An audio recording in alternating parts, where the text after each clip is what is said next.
Wapow! We just finished this week's episode of One Punch Man Season 2. Subscribe and tune in every week for our reactions. This week it was Season 2, Episode 3, The Hunt Begins. And it finally began. I'm just so happy we got more Tank Top, okay? That is what I'm here for. Tank Top Clan was on point. Yep. Absolutely. Strong. And yeah, it's all episode about Garo, like 100%. Yeah, I mean, we got a little bit of Saitama with the banana. Oh, it's so nice. You know, I love that Tank Top Master in the hospital was just like, no, I mean, I appreciate potassium. Like, he was the only one who was like, thank you. As Thank all you, yes. S-class heroes know, a banana is always appreciated. Yeah. This is such a kind gesture. And yeah, that fight at the start, man, really set the tone for what they wanted to do this whole episode. And it was great. They really honestly characterized this monster, right? You know, it's the duality of the childlike cockiness that he has. There's like, no, I want to be a monster, and they even had the scene where he's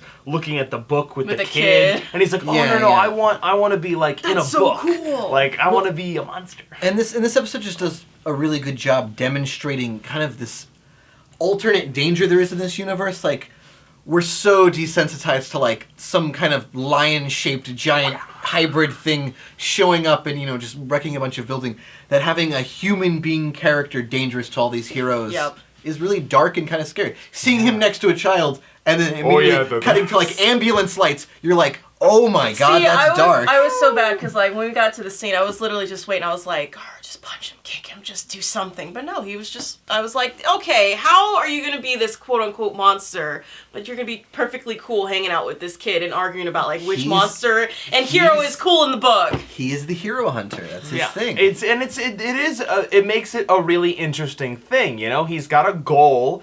He keeps trying to affirm his goal. We get S-class heroes like Tank Top Hero and like his master Silver Fang and his brother. Like, they have their perspectives about him. They're like, we should do something. He's not. I'm getting this weird vibe about him, right? Like, they want to kill him. Like, they're like, no, this is dangerous. And he likes that, right? He likes being the bad boy. But it makes his character interesting because he's trying to work that angle. Well, and he's improving. So we're not just getting a character that's, we're finding out slowly how strong he is. We see him take damage, learn a little bit, and grow. So much damage, and he still continues like, I'm gonna keep fighting. Like, he went to the bar to, what's his name, Golden King? Golden Ball, yeah. Golden Ball. And, like, he was already knocked out from, like, the previous fight, and then he, like, got his leg wounded, and then...